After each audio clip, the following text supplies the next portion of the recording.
Welcome to another video. You've got Mr. Everything English, and there are two important things I would like to talk about in this video.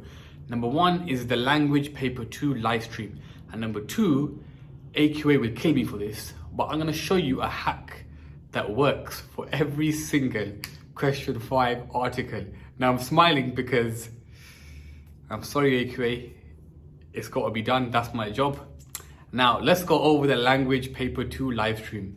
Guys, this live stream makes me sad. And it makes me sad because it is the final one. And it's probably the final video for this year's Year 11s. Guys, Thursday at 5 p.m. we will be doing a live stream for English Language Paper 2. This is the last ride, guys. This is the last time we will be covering something like this as a class. Because it is your last English exam on Friday. Guys, on Thursday from 5 o'clock, and I don't know what time we're going to finish. Maybe 7, maybe 8. I don't know. We're going to cover everything, every single thing. I'm going to try to give you everything I got for paper 2 from question 5. We're going to start. And question 5, guys, we're going to go over how to write an article in detail. And we're going to address questions as we go along. And I'm going to debunk some of these crazy myths when people talk about you need to have headings and subheadings and how many paragraphs and literally everything you can think of, guys, we're going to cover for question 5. Then we're going to move on and go over question 1, 2, 3, 4. For each question, guys, first I will teach you guys how to answer it. Then I will do a model answer, and then I will show you guys some model answers. Guys, I promise by the end of this live stream, if you're not already ready for paper 2 on Friday, you will be by the time we finish this live stream. Now, just a reminder, guys, that is Thursday at 5 p.m. on YouTube. To be honest with you guys, you all know the drill. You know how we work. And that is the final live stream for this year. Now, next topic that I want to talk about is the hack for question 5. Guys, a lot of the time, right, kids say to me, and they're worried, and they're naturally worried. And the concern is, sir, what if on the day of my exam, I can't think of anything to say? And that's a natural concern, because that's the worst thing you want, right? What you don't want is to learn all this stuff about language, devices, vocabulary, but then you get a really bogus topic and you're sitting there thinking, I know so much, but I don't know anything about this topic. But there's a hack for that. There's a hack for that, guys. AQA, every single year, and I'm going to prove it to you guys on the board. Every year, guys, every single year, AQA gives you the answers. They tell you what to write about. Now, whether they do it on purpose or whether they do it by accident, I don't know. But I'm going to show you guys what AQA do every single year that tells the students up and down the country what they should talk about in their article. Okay, let's switch to the board and let's go over this. So on the board, what you have in front of you are the top answers for the past 4 years. So over here, guys, we have June 2017. This is June 2018. This one here is November 2019. And this one here is November 2020.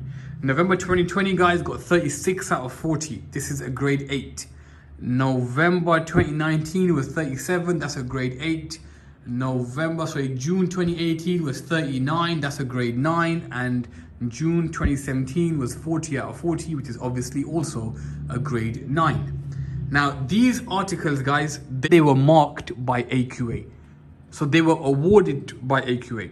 Now, the first thing I want to address, and this one, it drives me berserk. Do you have to have a subheading? Let's have a look. No subheading, grade 9. No subheading, grade 9. No subheading, grade 8. No subheading, grade 8. This one hasn't even got a heading and it got a grade 8. This one over here hasn't even got a heading, it's a grade 8. Now these two that are grade 9s, they've got headings. That one's got a heading there and they've got a heading there. Now that's just a quick little piece of advice before I go over the hack. And that is, guys, you don't need subheadings. AQA has proven it. Now. What is the hack? Guys, always look at the question. Why? Because the question always gives us the answer. So, remember guys, we are aiming for 4 paragraphs. So people have become obsessed with traveling ever further and faster. However, travel is expensive, it's dangerous, damaging, and a foolish waste of time. Write an article for a news website in which you argue your point of view on this statement. That's the question, that's the statement. So I'm gonna argue 4. So I'm gonna argue that I agree with this statement. Now, if I'm in my exam thinking, what do I talk about? Guys, the answers are in the statement. Paragraph 1, I'm gonna talk about how traveling is expensive. Paragraph 2, I'm gonna talk about how traveling is dangerous. Paragraph 3, I'm gonna talk about how traveling is damaging the environment and so on. And paragraph 4, guys, I'm gonna talk about how traveling is a waste of time. Done. We have got the answers straight from the question. They are our 4 paragraphs plan. Now you might think, sir, that's a fluke. You can't do that all the time. Let's try again and apply it again. All sports should be fun, fair, and open to everyone. These days, sports seems to be more about money, corruption, and winning at any cost. I agree 100,000%. Paragraph 1, I'm going to talk about how sports these days is only about money. Paragraph 2, I'm going to talk about how there's so much corruption in sports. And paragraph 3, I'm going to talk about how all people care about is winning at any cost. So they're willing to do whatever it takes.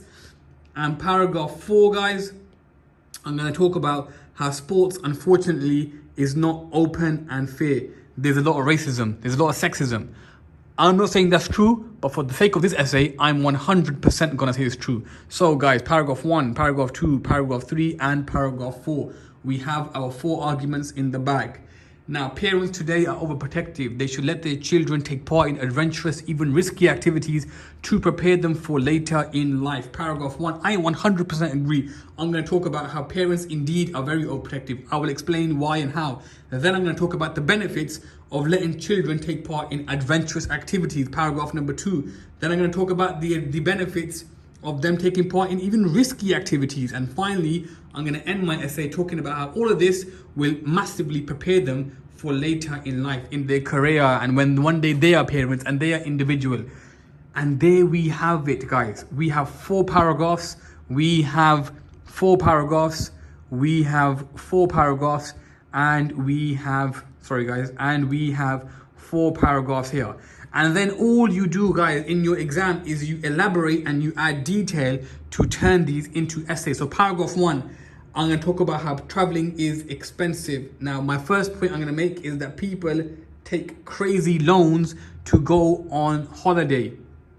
And paragraph 2, in the same paragraph, I'm going to talk about how they spend so much money, but it only lasts for 3 to 5 days because a holiday is super short. Now I'm going to talk about how traveling is dangerous, guys. I'm going to talk about the accidents and the deaths that are linked to accidents. And then I'm going to talk about public transport. Guys, I'm going to talk about how public transport can also be seen as being extremely dangerous. And then traveling is damaging. Why is it damaging?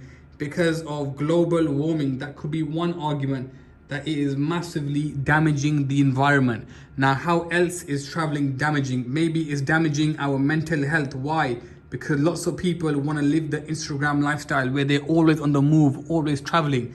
Now, waste of time. How is traveling a massive waste of time? Maybe it's time better spent. Maybe spend time focusing on your health as it lasts longer, or spend time on your studies as it lasts longer, or spend time with your family as it's more beneficial. But that could be an argument for the final paragraph. But my point being, guys, if you look at the question, if you look at the question on the board, and if you look at the question that you will be getting this Friday, I promise you guys, use this method. When you open your paper, don't be sitting there worried and don't be sitting there confused. Look at the question. That's my first paragraph. That's my second paragraph. That's my third paragraph. And that's my fourth paragraph. And don't try to argue your personal belief. Argue the argument that the statement makes it easier. For example, this statement on the board behind me, it makes it much easier to talk about how traveling is terrible because the statement is written like that. So on the day of your exam, don't overcomplicate it. Whichever side the statement is leaning towards, you lean towards that side. Lean so much that you even fall off your chair. But guys, this is how you approach question 5. And trust me guys, this hack is beautiful because it will make sure that not a single one of you will come out of that exam for question 5 not knowing what to say. Everyone will have 3 paragraphs ready to write.